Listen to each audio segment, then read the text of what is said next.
إن الذين آمنوا وعملوا الصالحات سيجعل لهم الرحمن ودا صدق الله مولانا العظيم وصدق رسوله النبي الأمي الكريم ونحن على ذلك لمن الشاهدين والشاكرين والحمد لله رب العالمين.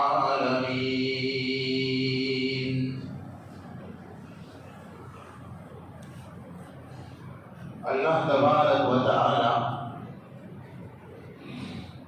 اس ساری کائنات کے خالق بھی ہے، مالک بھی ہے. کوئی اور اسے مانے نہ مانے، ہمارا ایمان ہے یا نہیں ہے؟ بولو الحمدللہ. ہمارا یہ بھی ایمان ہے کہ اس کائنات میں سب سے بڑی طاقت ہے جو اللہ ہے نا. اللہ کی معیت اور ساتھ اور تعلق، اس کا قرب اگر کسی کو حاصل ہو گیا، ایسا شخص یا ایسی قوم کمزور ہونے کے باوجود قوی ہے.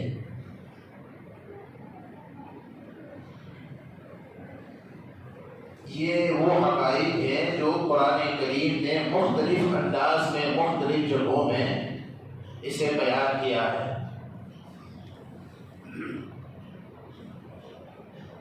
آج ہم کوشش کریں گے، اگر اللہ توفیق عطا فرما دے،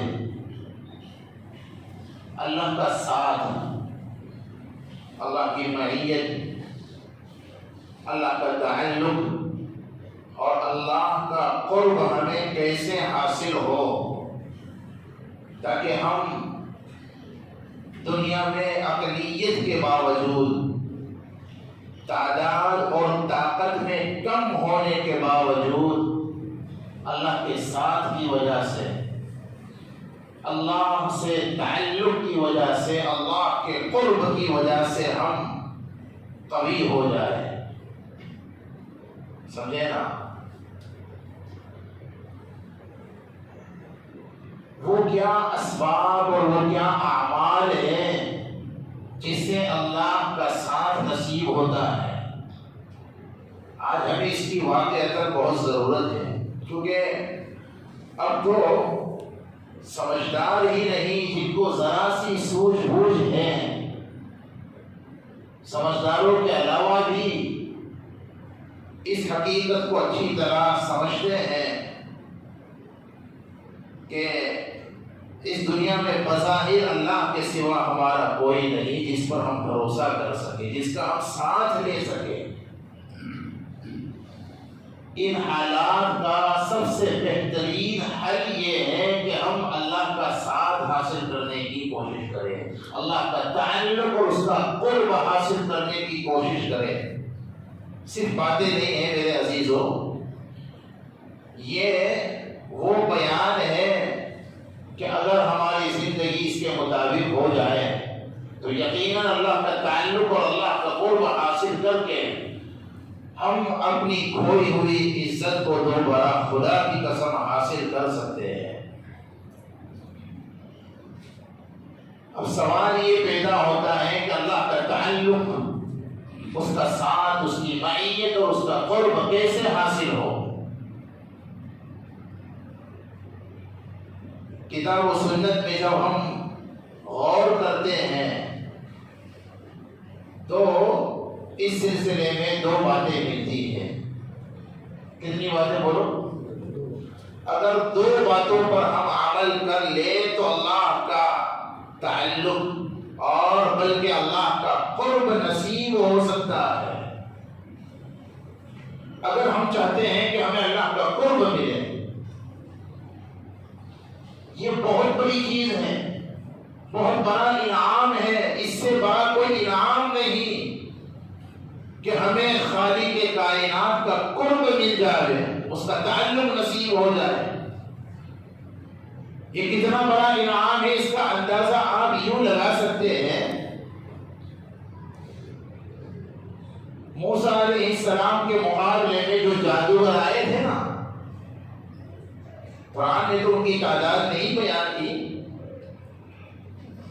بے شمار تھے۔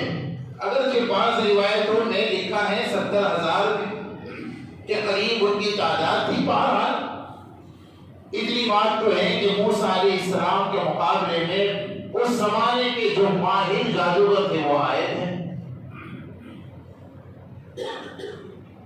موسیٰ علیہ السلام کے مقابلے میں آنے سے پہلے جادوگروں نے فرعون سے جو بات چیت کی تھی، ایک بات یہ وضاحت کر دی اس کی کہ اگر ہم موسیٰ کے مقابلے میں کامیاب ہو گئے تو ہمیں کیا ملے گا؟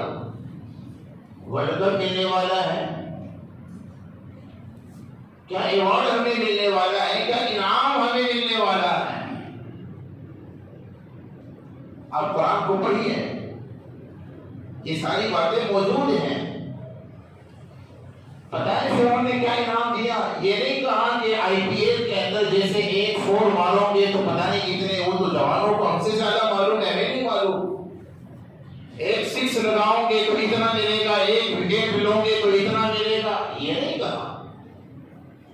تمہیں دنیا کا بہترین ورلڈ کپ مل جائے گا، یہ بھی بولو نا۔ بتائیں انعام میں فرعون نے کیا کہا کہ تم اگر موسیٰ کے مقابلے میں کامیاب ہو گئے نا، انکم اذا لمن المقربین، تو میں تمہیں اپنا قرب دے دوں گا۔ میں اللہ کا قرب کتنی بڑی نعمت ہے پہلے یہ سمجھا دوں تاکہ اس کے بعد قرب کو حاصل کرنے کے اعمال ہم اس کا اہتمام کر سکیں۔ آئیو، دنیا کا سپر پاور اس زمانے میں فرعون سپر پاور تھا۔ جادوگروں کو جب فرعون نے یہ کہا نا کہ تم اگر جیت گئے تو تم میرے مقرب بن جاؤ گے، وہ بھی سمجھتے تھے کہ سپر پاور کا اگر قرب مل جائے اس سے بڑا تو کوئی انعام ہی نہیں۔ اور بھائیوں، اگر کسی کو اللہ کا قرب مل جائے جس سے بڑا سپر پاور تو کوئی ہے ہی نہیں۔ جو خزائن السماوات والارض کا مالک ہے، جو کائنات کا خالق اور مالک ہے، جس کی شان یہ ہے کہ اذا اراد شیئا ان یقول له کن فیکون، وہ اگر صرف کسی چیز کا ارادہ کر لیں تو کسی لمبے چوڑے پلاننگ کی ضرورت نہیں، کن کہتا ہے وہ چیز ہو جاتی ہے۔ اس کی شان ہے نا فعال لما یرید، وہ جو چاہے کر سکتا ہے اسباب کے بغیر۔ اس خدا کا قرب اگر کسی کو مل جائے تو اس سے بڑا کوئی انعام ہو سکتا ہے کیا؟ اگر جادوگروں کے لیے فرعون کا قرب بہت بڑا انعام تھا تو مومنوں کے لیے اللہ کا قرب اس سے بڑا انعام، بولو ہے کہ نہیں ہے؟ آپ کو سمجھ رہے کہ نہیں سمجھ رہے؟ اب بتلاؤں میں اللہ کا یہ قرب کیسے ملے گا؟ ارے بولو نا بھائی، بتلاؤ، کرو گے انشاءاللہ؟ کون کرے گا؟ ذرا ایمانداری سے۔ اللہ کے گھر میں بیٹھے ہو، خالی بیان نہیں سنا رہا آپ کو۔ اللہ کرے کچھ ایسی باتیں آ جائیں جو ہم سب کے لیے نافع ہو، آمین تو کہو بھائی۔ اللہ کی عظمت کی قسم، اللہ کا قرب اگر جو بہت بڑا انعام ہے وہ حاصل کرنا ہو، 2 کام کرنے ہیں۔ کتنے؟ کون کرے گا؟ سب کرو گے انشاءاللہ۔ پہلا کام یہ ہے فرائض کا اہتمام کرنا، اہتمام فرائض مع اجتناب نواہی۔ کیا مطلب؟ اللہ تبارک و تعالی نے جتنی چیزیں اپنے بندوں پر فرض کی ہیں تمام کے تمام فرائض کا اہتمام کرنا. اور یاد رکھو اجتناب نواہی کا مطلب گناہوں سے بچنا. چونکہ جیسے نماز پڑھنا فرض ہے، جیسے رمضان میں روزے رکھنا بولو فرض ہے، جیسے صاحب نصاب کے لیے سال میں ایک مرتبہ زکات نکالنا فرض ہے، جیسے صاحب استطاعت کے لیے زندگی میں ایک مرتبہ حج کرنا فرض ہے. خدا کی قسم اسی طرح میرے اور آپ کے لیے، ساری دنیا کے انسانوں کے لیے تمام چھوٹے بڑے گناہوں سے بچنا بھی فرض ہے. قرآن پاک میں فرمایا وَذَرُوا ظَاهِرَ الْإِثْمِ وَبَاطِنَهُ. رب العالمین نے ارشاد فرمایا ظاہری گناہ کو بھی چھوڑ دو اور باطنی گناہوں کو بھی چھوڑ دو. تمام کے تمام گناہوں سے بچنا بھی فرض ہے. اور اللہ کا قرب حاصل کرنے کے لیے فرائض کا اہتمام کرنا اور گناہوں سے بچنا، یہ پہلا عمل ہے، پہلا ذریعہ ہے قرب الہی کا. میں نے اپنی طرف سے یہ نہیں کہا، حدیث قدسی ہے، بخاری مسلم مشکات وغیرہ میں یہ روایت موجود ہے. حق تعالی خود ہی ارشاد فرماتے ہیں میرا بندہ میرا قرب اگر حاصل کرنا چاہتا ہے تو اس کا بہترین طریقہ یہ ہے فرائض کا اہتمام کرے. ہمیں فرائض کا اہتمام تو کرنا. ہمارا حال نمازوں کے، حالانکہ نمازیں صرف فرض نہیں ہے، اور لوگوں صرف نماز اور صرف عبادات کی چند شکلیں فرض نہیں ہے. فرائض کا تعلق صرف عبادات سے نہیں، فرائض کا تعلق معاملات سے بھی ہے، اخلاقیات سے بھی ہے، وغیرہ وغیرہ.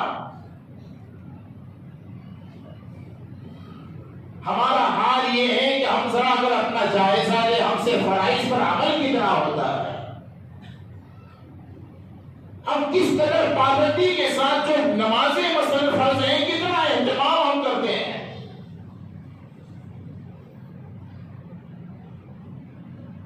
پانچ وقت کی نماز کتنی پابندی سے ہم پڑھتے ہیں، اور نماز کے علاوہ جو فرائض ہے، سچ بولنا فرض ہے، حلال روزی کمانا بولو فرض ہے، ماں باپ کے ساتھ اچھا سلوک کرنا بولو فرض ہے، وغیرہ وغیرہ. ہم فرائض پر عمل کتنا کرتے ہیں.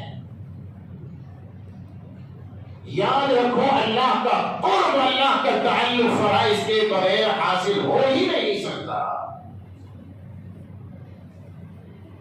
حدیث قدسی میں رب العالمین فرماتے ہیں کہ جب بندہ فرائض کا اہتمام کرتا ہے اور گناہوں سے بچتا ہے تو میں اسے اپنا قرب عطا کرتا ہوں. اللہ کے قرب کے لیے یہ پہلا سب سے بڑا اور سب سے اہم ذریعہ. بولو بات صحیح ہے کہ نہیں ہے؟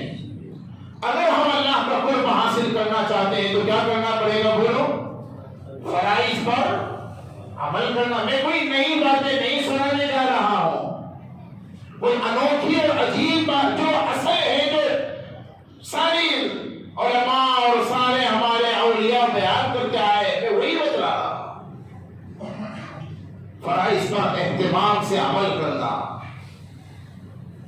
اور چھوٹے بڑے گناہوں سے بچنا. علماء فرماتے ہیں قرب الہی کا یہ وہ درجہ ہے جو پہلا درجہ ہے. اس پر عمل کرنے سے بندے کے دل میں اللہ کی محبت پیدا ہوتی ہے. جو چاہے عمل کر کے دیکھیں، جو چاہے تجربہ کر کے دیکھیں. جتنا زیادہ ہم فرائض کا اہتمام کریں گے اور جتنا زیادہ گناہوں سے بچنے کی ہم کوشش کریں گے، خدا کی قسم اتنی اللہ کی محبت دل میں آتی رہے گی. یہاں ایک اور بات مجھے یاد آ گئی، مختصراً عرض کرتا ہوا چلوں. آج ہمیں اللہ سے محبت کی بھی ضرورت ہے، اور میں نے کہا اللہ کی محبت حاصل کرنے کے لیے فرائض پر عمل کرنا اور گناہوں سے بچنا یہ بہت بنیادی ذریعہ ہے. آج اللہ کی محبت کو حاصل کرنے کی ضرورت کیوں ہے؟ حضور اکرم صلی اللہ علیہ وسلم نے کہ قیامت سے پہلے پہلے وہ زمانہ آئے گا، مشہور حدیث ہے یہ بھی، قیامت سے پہلے پہلے وہ زمانہ آئے گا دنیا کا کفر تمہارے خلاف اکٹھا ہو جائے گا، جمع ہو جائے گا۔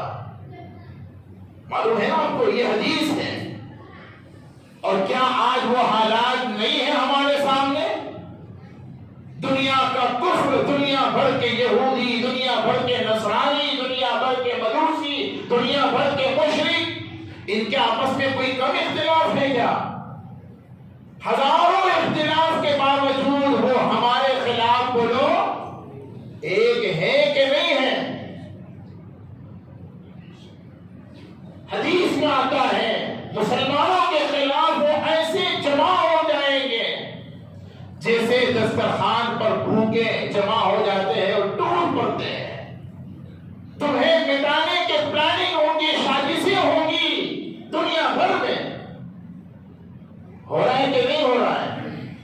حضرات صحابہ نے اس پیشین گوئی کو سن کر عرض کیا تھا، یا رسول اللہ صلی اللہ علیہ وسلم، اس وقت ایسا کیوں ہوگا؟ قیامت سے پہلے پہلے ایسا کیوں ہوگا؟ کیا اس لیے کہ اس وقت ہماری تعداد بہت کم ہوگی؟ آقا نے کیا فرمایا؟ بل انتم کثیر، تمہاری تعداد کوئی کم نہیں ہوگی، تمہاری تعداد تو بہت زیادہ ہوگی۔ اور کیا ہماری تعداد دنیا میں کوئی کم ہے؟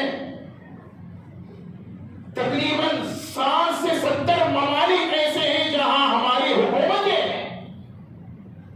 مسلمانوں کی تعداد دنیا میں کوئی کم نہیں ہے، تنہا دوسری قوموں کے مقابلے، الفاظ میں غور کیجیے، تنہا یہودیوں کے مقابلے میں، تنہا نصرانیوں کے مقابلے میں، تنہا مشرکوں کے مقابلے میں کوئی کم تعداد ہے۔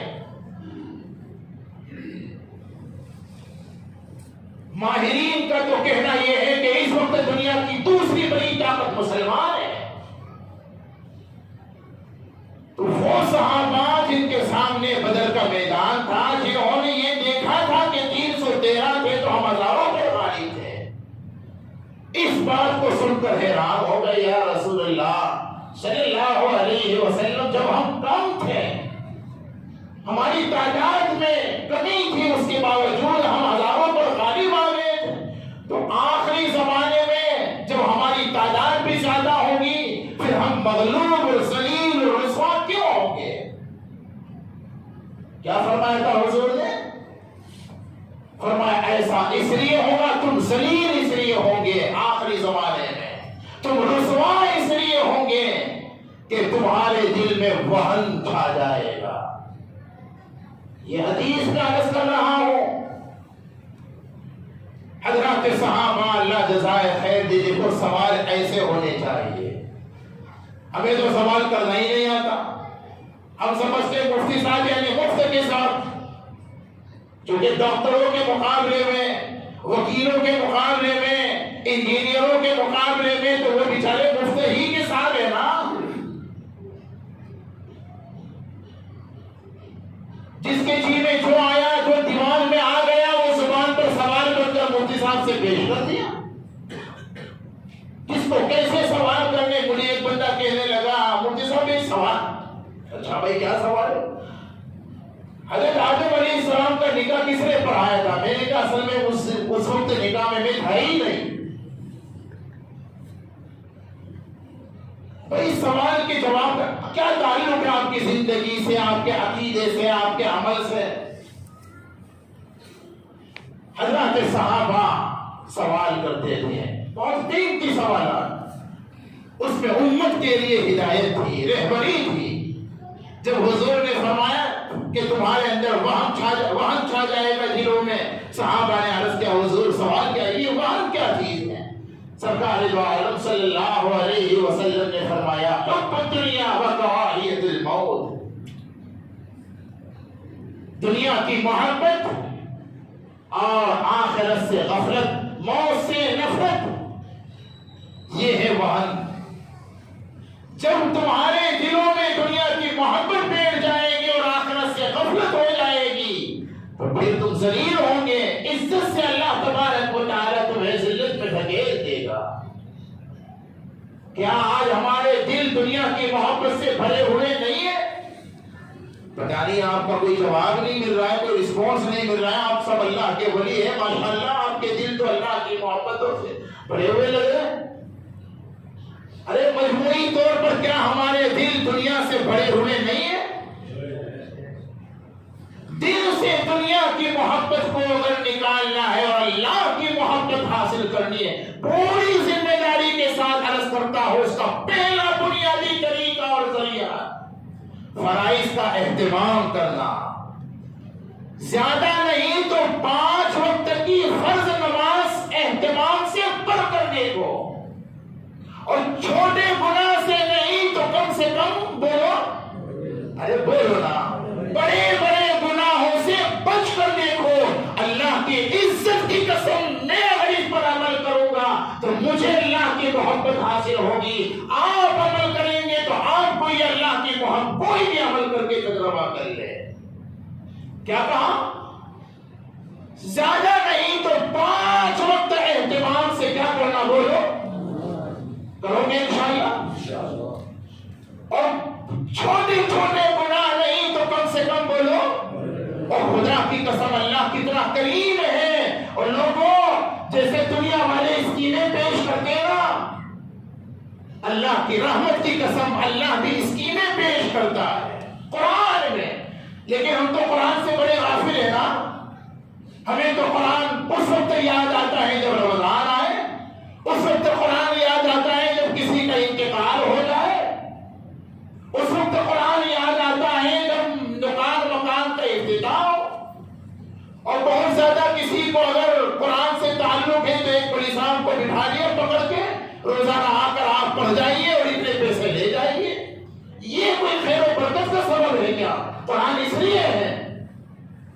پڑھیے، سمجھیے، سمجھ کر عمل کرنے کی کوشش کیجیے اور اپنی حیثیت کے مطابق اس کے پیغام کو عام کیجیے. قرآن اس لیے ہے. اللہ پاک اسکیم پیش کر رہا ہے. مجھے یہاں بات تو میری پھیل رہی ہے، دوسرا ذریعہ بھی بتلاؤں گا انشاءاللہ. اللہ نے کیا اسکیم پیش کی؟ قرآن پاک میں فرمائیں تجتنبوا کبائر ما تنہون عنہ نکفر عنکم سیئاتکم وندخلکم مدخلا کریما.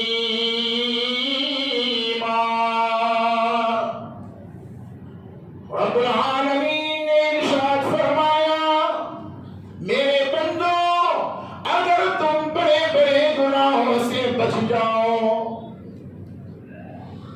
نکفر عنکم سیئاتکم، تو تمہارے چھوٹے گناہوں کو تو میں یوں ہی معاف کر دوں گا. یہ آسمانی اور الہی اور قرآنی اسکیم ہے. کچھ سمجھے کہ نہیں سمجھے؟ ارے بولو نا یار. تو آپ نے سبحان اللہ ہی نہیں کہا. کیوں بھائی؟ یہ صرف کسی خاص قوم کا مزاج ہے کیا؟ آپ نہیں سمجھے یہ کتنی شاندار اسکیم قرآن نے پیش کی؟ ان تجتنبوا کبائر. اب یہ علمی بحثوں میں جانے کا موقع نہیں.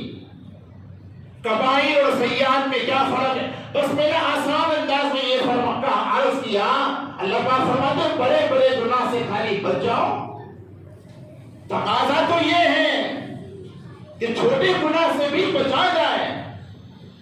لیکن اگر ہم چھوٹے گناہ سے نہیں بھی بچ سکتے تو کم سے کم جو بڑے بڑے گناہ ہیں، قرآن اور حدیث میں جن گناہوں پر سخت وعیدیں آئی ہیں وہ بڑے گناہ ہیں، اور جن گناہ پر قرآن اور حدیث میں وعید تو نہیں آئی، خالی گمانے تک، وہ چھوٹے گناہ ہیں. قرآن کہتا ہے اگر بڑے بڑے گناہ سے بھی صرف تم بچ جاؤ گے، چھوٹے چھوٹے گناہوں کو تو ہم یوں ہی معاف کر دیں گے. نکفر عنکم سیئاتکم وندخلکم مدخلا کریما. آخرت میں جنت کے مالک بنا دیں گے. کریں گے انشاءاللہ. اللہ کا قرب حاصل کرنے کا بہترین، سب سے اول ترین ذریعہ فرائض کا اہتمام کرنا اور گناہوں سے بچنا. ہم اس پر عمل کریں گے اللہ کی محبت دل میں آتی جائے گی، اور جب اللہ کی محبت آئے گی نا دل میں، دنیا کی محبت، اور لوگوں اگر ایک معمولی سی چنگاری آپ اندھیرے میں چلا دیتے ہیں تو کیا ہوتا ہے؟ ذرا سی روشنی سے اندھیرا ختم نہیں ہو جاتا۔ اللہ کی محبت کے چراغ کو آپ کیا سمجھتے ہو؟ اپنے دلوں کو اللہ کی محبت سے روشن کر کے دیکھو، انشاءاللہ العزیز دنیا کی محبت کے اندھیرے ختم ہو جائیں گے۔ حدیث قدسی کے مطابق یہ پہلا نسخہ، فرائض کا اہتمام کرنا، گناہوں سے بچنا، اس سے بندہ اللہ کی محبت حاصل، بندے کے دل میں اللہ کی محبت حاصل ہو جاتی ہے۔ اور دوسرا ذریعہ نوافل کا اہتمام کرنا اور چھوٹے گناہوں سے بھی بچ جانا۔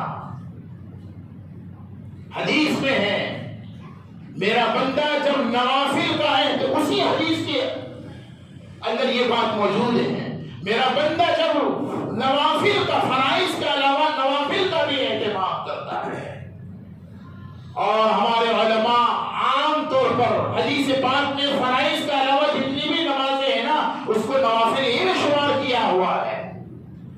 اس میں سنت مؤکدہ بھی آ گئی اور غیر مؤکدہ بھی آ گئی۔ نوافل کے اہتمام کے جہاں اور مستقل فضائل اور فوائد ہیں، وہاں ایک بہت بڑا فائدہ اللہ کا قرب حاصل ہوتا ہے۔ اس کو میں بعد میں بتلاتا ہوں، پہلے سنتوں کا ایک فائدہ بتلا دو۔ آپ کا جواب بڑا بیماروں کی طرح ہے، بھائی آپ کورونا کے مریض تو نہیں، بے اللہ حفاظت فرمائے، ارے بول رہا ہے تو بھائی صحت مند جواب دیجیے نا کہ انشاءاللہ عمل کریں گے، سب کریں گے، خالی خالی تو نہیں کہا انشاءاللہ۔ ہمارے مولانا سہیل بھی، مفتی سہیل بھی ہمارے عزیز ہیں، لیکن ہمارے محسن کے صاحبزادے ہیں۔ حضرت مولانا ثناء اللہ ہمارے بڑے محسن اور بڑے مخلص، اور کئی تعلقات ہیں۔ اب ان سے پوچھیں گے کہ بھائی ذرا دیکھ کر بتلائیں وہ جنہوں نے ارادے کیے تھے وہ عمل کتنا کر رہے ہیں۔ امام صاحب کو ایسا ہی ہونا چاہیے، نماز کے بعد سلام پھیرنے کے بعد نظر دوڑانی چاہیے۔ تکبیر اولیٰ والے اور اہتمام جماعت والے کون ہیں اور جلدی جلدی والے کون ہیں، نہیں سمجھے؟ بہرحال نوافل کے تو بہت صرف ایک فضیلت میں آپ کو بتاؤں، کرو گے انشاءاللہ؟ سرکار دو عالم سب کہو صلی اللہ علیہ وسلم ارشاد فرماتے ہیں، جو بندہ دن رات میں 12 رکعت نمازوں کا اہتمام کر لے۔ کتنی رکعت؟ بولو کون ارادہ کرتا ہے؟ پہلے آپ بتلاؤ تب ہم فضیلت بتلائیں گے۔ سمجھے نہیں اٹھائے ابھی؟ ارے بھائی شرماتے کیوں ہو یار، گھبراتے شرماتے کیوں ہو یار؟ میں کوئی آپ کا چیک پاس کروانے تو تھوڑا آیا ہوں۔ آپ کی آخرت بن جائے گی انشاءاللہ، ہماری آخرت بن جائے گی۔ کتنی رکعتیں پڑھنی ہے بولو؟ اور یہ 12 کوئی ایکسٹرا نہیں ہے۔ سرکار دو عالم صلی اللہ علیہ وسلم فرما 12 رکعت، جو دن میں 12 رکعت نماز کا اہتمام فرائض کے علاوہ،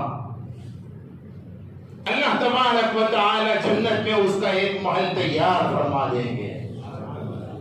سمجھے نا؟ گرین پارک کے اندر اگر ایک بنگلہ بک کر دیا جائے آپ کا اس فضیلت پر 12 رکعت پڑھنے پر، تو ہم کو کتنی پریشانی ہوگی آپ کے نام لکھنے میں اور آپ کا نمبر محفوظ کرنے میں۔ اللہ تبارک و تعالی حدیث میں ہے 12 رکعت کا اہتمام کرنے پر جنت کے اندر ایک محل عطا فرمائیں گے۔ مشکات میں روایت ہے، اور وہ 12 رکعت سنت مؤکدہ۔ صبح میں کتنی رکعت بولو؟ 2، ماشاءاللہ۔ جو پڑھتے وہ ذرا بولو۔ ظہر میں کتنی رکعت؟ 6۔ پہلے 4، بعد میں کتنی ہو گئی؟ 8 ہوئی نا؟ مغرب میں کتنی رکعت ہے؟ 2، کتنی ہو گئی؟ عشاء میں کتنی رکعت ہے؟ 2۔ سنت تو 2 ہی ہے نا، موقدہ، باقی 3 تو وتر ہیں اور 4 فرض ہیں. یہ ہو گئی کہ نہیں 12 رکعت؟ جب یہ سنت موقدہ کی یہ فضیلت ہے تو اس سے کم درجے کے نوافل، اس سے کم درجے کے نوافل ہیں. مثال کے طور پر جو غیر موقدہ ہیں، ایسے ہی جو اوابین ہیں مغرب کے بعد، اسی طرح چاند اشراق کی نماز ہے، اسی طرح تہجد کی نماز، اس کے کیا فضائل ہے. اس لیے میں نے عرض کیا کہ نوافل کے فضائل تو اپنی جگہ، لیکن ایک بڑی فضیلت جو نوافل کی ہے، حدیث قدسی کے مطابق اللہ پاک فرماتے ہیں میں قرب ہی نہیں بلکہ اپنے قرب کا اعلیٰ مقام عطا کرتا ہوں. اور قرب الہی کا اعلیٰ مقام کیا ہے؟ میں نے عرض کیا اللہ کا قرب اور تعلق حاصل کرنے کے 2 اہم بنیادی ذریعے. پہلا ذریعہ فرائض پر عمل کرنا، گناہوں سے بچنا. یہ وہ ذریعہ ہے جس سے بندے کے دل میں اللہ کی محبت آ جاتی ہے. لیکن اللہ کے قرب کا جو دوسرا اہم اور بنیادی ذریعہ ہے، نوافل کا اہتمام کرنا اور مکروہات سے بچ جانا، چھوٹے گناہوں سے بھی بچ جانا، یہ قرب الہی کا وہ ذریعہ ہے کہ اس کے بعد اللہ تبارک و تعالی خود اس بندے سے محبت کرنے لگتا ہے. حدیث قدسی میں حتی احبہ، یعنی فرائض پر عمل کرنے سے، قرب الہی کا پہلے درجے پر عمل کرنے سے تو بندے کو اللہ کی محبت حاصل ہوتی ہے، اور دوسرے درجے پر عمل کرنے سے وہ بندہ اللہ کا محبوب بن جاتا ہے. اور لوگوں یہ کمال نہیں کہ تم کسی سے محبت کرنے لگو. اور جوانوں سے پوچھو انہوں نے کتنوں سے محبتیں کی ہوئی ہیں. یہ ان کے چیٹنگ کوئی ویسا ہی ہے. حتیٰ کہ بیویوں والوں نے بھی نہ جانے کہاں کا، یہ تو اللہ کا کتنا بڑا انعام اور احسان ہے، اس سے ستاری کر رکھی ہوئی ہے نا. یہ کون کمال ہے کہ تم کسی سے محبت ہو؟ دنیا میں ایسے پاگلوں کی کوئی کمی ہے؟ جائز ناجائز کتنوں سے محبت کر بیٹھتے ہیں. علماء محققین فرماتے کمال یہ ہے کہ تم سے محبت کی جائے. کمال یہ نہیں کہ تم محبت کرو. کمال کیا ہے؟ ارے بولو نا. تم سے محبت کی جائے. اور محبت کرنے والے کون؟ دنیا کی لیلا نہیں، دنیا کی لیلا نہیں، خدا کی قسم دنیا کا مولا تم سے محبت کرنے لگے. لیلا کے تم محبوب اور معشوق نہیں، مولا کی تم اگر محبوب اور معشوق بننا چاہتے ہو تو کیا کرنا پڑے گا؟ نوافل کا ہے. میری جذباتی بیان نہیں، یہ علماء بھی یہاں موجود ہیں، ان کی موجودگی میں پوری ذمہ داری کے ساتھ کوئی نئی باتیں نہیں، پرانی حدیث کی باتیں. اللہ کا قرب، اللہ کی محبوبیت کا جو مقام حاصل کرنا ہو. نوافل کا اہتمام کرنے سے بندہ اللہ کا محبوب بن جاتا ہے، خود اللہ اس سے محبت کرنے لگتا ہے. پھر وہ حدیث بخاری میں موجود ہے، حدیث پاک میں آتا ہے حق تعالی جب کسی بندے سے محبت کرتے نا، اور کیوں محبت کرتے ہیں بولو؟ نوافل کا اہتمام کرنے کی وجہ سے. تو جب اللہ کسی سے محبت کرتے ہیں تو تنہا نہیں کرتے. حدیث میں آتا ہے سارے فرشتوں کے سردار جبریل امین کو بلاتے ہیں، جبریل آؤ. جبریل کو بلا کر کہا جاتا ہے فلاں بندے سے جو تبسم پاک کا نمازی ہے، فلاں نام ہے اس کا، اس کے بابا کا، میں فلاں بندے سے محبت کرنے لگا ہوں. اے جبریل تم بھی اس سے محبت کرو اور اعلان کرو کہ آسمان کے سارے فرشتے اس بندے سے محبت کریں، اور پھر اعلان کرو روئے زمین کی ساری مخلوق سے کہ وہ اس سے محبت کرنے لگے. حدیث میں آتا ہے اللہ جب کسی سے محبت کرتے ہیں تو فرشتوں کے ذریعے یہ اعلان کرتے ہیں. پھر روایتوں میں آتا ہے کہ زمینوں آسمانوں میں اس کے لیے قبولیت اور محبوبیت کو ڈال دیا جاتا ہے لوگوں کے دلوں میں. پھر لوگ اس سے محبت کون جن کے اندر انسانیت ہے، سمجھے نا، جن کے اندر کچھ نیکی ہے، جو نیک ہے وہ محبت کرتے ہیں۔ اور حدیث کا تو مضمون اور بھی ہے، جب نفرت بھی کرتے ہیں تو بلا کر کہتے ہیں۔ کسی بندے کی بدعمالیوں کی وجہ سے، اس کے جھوٹ کی وجہ سے، اس کے دھوکے بازیوں کی وجہ سے، اس کی بد اخلاقیوں کی وجہ سے جب اللہ کسی سے نفرت کرتے ہیں تو بھی جبریل کو بلا کر کہتے دیکھو وہ فلاں بندہ اتنی نعمتوں سے میں نے مالا مال کیا، آنکھیں دی آنکھوں کی بینائی دی، کان دیے کانوں کی سنوائی دی، صحت دی اور تندرستی دی، زندگی دی، بجانے کتنی نعمتیں، لیکن پھر بھی بد اخلاقی، بدکاری، بدماشی سے باز ہی نہیں آتا۔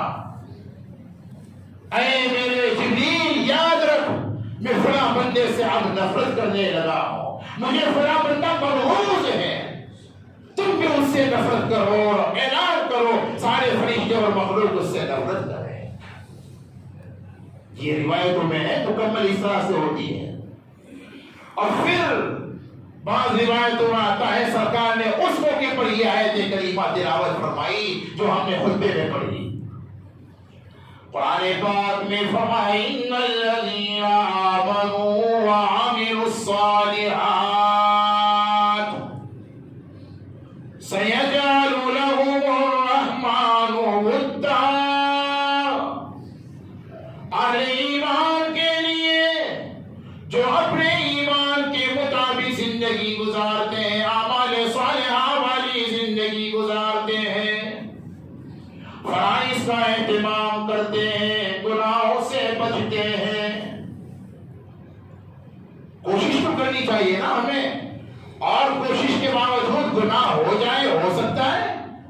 میں کہا کرتا ہوں صاحبوں، ہم کوئی فرشتے نہیں کہ ہم سے گناہ ہی نہ ہو۔ یہ آپ کے امام صاحب بھی بولے فرشتے، آپ میں سے بہت سے نے تو فرشتہ یقین کر رکھا ہوا ہے، اور بہت سے تو ایسے بھی ولایتیں ہوگی جن کا یقین یہ ہوگا کہ یہ حضرت جبریل کے سگے بھتیجے ہی ہے۔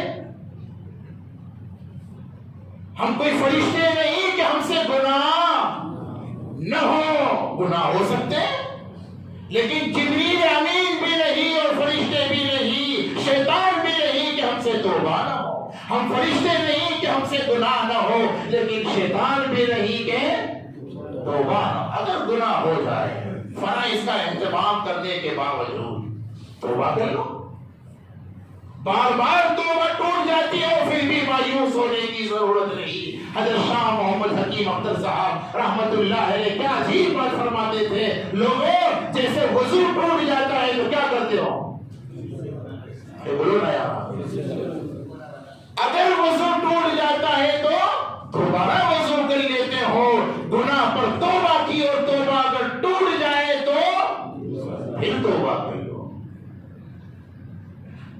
وہ شیطان نے کہا تھا نا، حدیث قدسی، مجھے یاد آ گئی بات، حدیث قدسی میں ہے، شیطان نے چیلنج کیا تھا راندہ درگاہ ہونے کے بعد، یہ داؤد جب کیا نا یاد ہے، فخرج منہا فإنک رجیم، اس وقت اس نے ایک چیلنج یہ بھی کیا تھا کہ جب تک ابن آدم کی جان میں جان ہے اس کو میں بہکاتا ہی رہوں گا۔ اللہ نے بھی پھر قسم کھا کر فرمایا، مجھے بھی میری رحمت کی قسم ہے، جب تک بندہ توبہ کرتا رہے گا میں اسے معاف کہوں نا۔ سبحان اللہ۔ آپ کہوں گے کہ ایسے مفتی صاحب کو بلاؤ، دیکھو کتنی اچھی بات بتلائی، جب تک توبہ کرتے رہیں گے گناہ اللہ میاں معاف ہو۔ آپ نے کیا کرنے کا، جو بھی گناہ کرنا ہو پہلے کر لینے کا، کیونکہ مفتی صاحب نے کیا کہا، توبہ کی امید پر گناہ کرنے والوں کا وہی انجام ہونے والا ہے جو برادران یوسف کا ہوا تھا۔ انہوں نے یہ اتنا خطرناک گناہ توبہ کی امید پر، میں اپنی طرف سے نہیں کہہ رہا، قرآن میں سورہ یوسف، اقتلوا یوسف او اطرحوه ارضا یخل لکم وجہ ابیکم وتکونوا من بعدہ قوما صالحین، بعد میں نیک صالح بن جائیں گے۔ ابھی جو کرنا ہو کر لو، رات میں جو شیڈنگ کرنی ہے، جہاں آوارہ گردی کرنی ہے، دوست ہے، شراب ہے، پیسہ ہے، باپ کمائی، جو کرنا ہو کر لو، توبہ کر لیں گے۔ توبہ کی امید پر گناہ کرنے والے اللہ پر جرأت کرتے ہیں، اور توبہ کی امید پر گناہ کرنے والوں کا وہی انجام ہوگا جو برادران یوسف کا ہوا تھا۔ حکم یہ ہے گناہ سے بچو، اور اگر ہو جائے تو فوراً توبہ میں دیر نہ کرو۔ یہ ہے بہرحال فرائض کا اہتمام کرنا قرب الہی کا پہلا ذریعہ، اور دوسرا بہت بنیادی ذریعہ نوافل کا اہتمام کرنا۔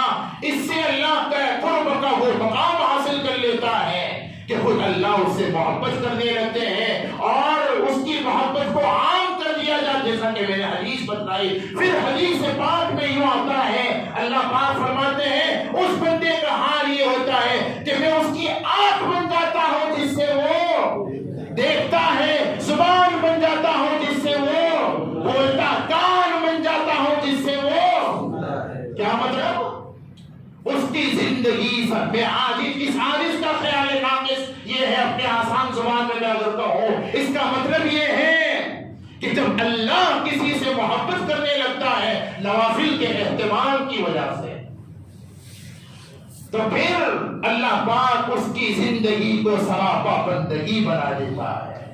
ان صلاتی و نسکی و محیای و مماتی للہ رب العالمین کا مصداق اس کی زندگی بن جاتی ہے۔ پھر وہ آنکھوں سے وہی دیکھتا ہے جو اللہ چاہتے ہیں، زبان سے وہی بولتا ہے جو اللہ چاہتے ہیں، کانوں سے وہی سنتا ہے جو جذباتی بیان نہیں، خدا کی قسم یہ میرے نہیں، کوئی حدیث میں نہیں، بہت مشہور جو حدیث قدسی ہے وہ سنائیے۔ اور اگلی بات حدیث میں آتا ہے کہ پھر جس بندے سے میں محبت کرنے لگتا ہوں اسے میں مستجاب الدعوات بنا دیتا ہوں۔ وہ زمین پر بیٹھ کر کے جب ہاتھ اٹھاتا ہے، اس کے ہاتھ کو، اس کی دعائیں عرش الہی کو ہلا دیتی ہے، اس کی دعاؤں کو میں قبول کر لیتا ہوں۔ بہت بڑی بات ہے۔ بہرحال اللہ کا قرب اگر حاصل کرنا ہے، مجھے تو اور بھی کچھ باتیں عرض کرنی تھی نوافل کے اہتمام ہی پر، اور بھی جو فضائل ہیں۔ ایک بات کی طرف ذرا سا آپ کو چسکا لگ جائے، اگر آپ کو شوق ہے تو پھر کسی موقع پر بلائیے، بھائی ہم تو آپ کے پڑوسی ہیں، تو انشاءاللہ العزیز آئندہ اگر اللہ نے موقع دیا میں ایک مضمون سناؤں گا، 6 ایسے اعمال، اس کا تعلق اس مضمون سے بھی ہے لیکن ابھی موقع نہیں ہے، ختم ہو گیا وقت۔ اگر اس کا اہتمام کیا جائے تو صرف جنت ہی نہیں بلکہ جنت میں حضور کی معیت ملتی ہے، نہیں سمجھے؟ اور ایک ایک بات قرآن پاک سے یا حدیث پاک سے، وہ 6 اعمال کے جو فضائل کسی اور موقع، اس میں ایک یہ بھی ہے نوافل کی کثرت۔ تو کرو گے کہ نہیں کرو گے؟ آپ کو مزہ آتا ہوگا، مفتی صاحب کبھی مفتی سلمان کو کبھی لا رہے، کبھی مفتی عمران کو لا رہے، کبھی مفتی شفیق کو آج لے آئے، اور پتہ نہیں آئندہ یار ہر مرتبہ بڑا مزہ آتا ہے۔ بھائی یہ مزے لینے کی چیز نہیں ہے، ارے بولو نا، دیکھو خدا کی میں سچ کہتا ہوں، اگر مزے لینے کے لیے آپ سنو گے تو ہر ایک کے بعد میں مزہ آ جائے گا، حاصل کچھ نہیں ہوگا۔ کچھ ارادہ لے کر جاؤ کہ انشاءاللہ ہمیں اللہ کا قرب حاصل کرنا ہے، جو اس وقت کی نہایت اہم اور بنیادی ہماری ضرورت ہے۔ اللہ کا تعلق اور اللہ کا ساتھ ہمیں لینا ہے، کیونکہ آج تو کسی سیاسی پارٹی اور جماعت پر کوئی بھروسہ ہے ہی نہیں، کوئی ہمارے ساتھ کھڑے رہنے کے لیے تیار ہے ہی نہیں۔ ایسی صورت میں اللہ کا تعلق، اس کا ساتھ، اس کا قرب اگر ہم حاصل کرنا چاہتے ہیں جو ہماری بہت بڑی ضرورت ہے، اس کے لیے فرائض کا اہتمام اور کبائر سے بچنا بڑے گناہوں سے، اور دوسرا ذریعہ اور اہم سبب نوافل کا اہتمام کرنا، اور جس قدر ہو سکے مکروہات سے بھی بچنا۔ اللہ تبارک و تعالی ہم سب کو حقائق سمجھا دے اور اپنے قرب کا اعلیٰ مقام عطا فرمائے، آمین۔ وآخر دعوانا الحمدللہ رب العالمین۔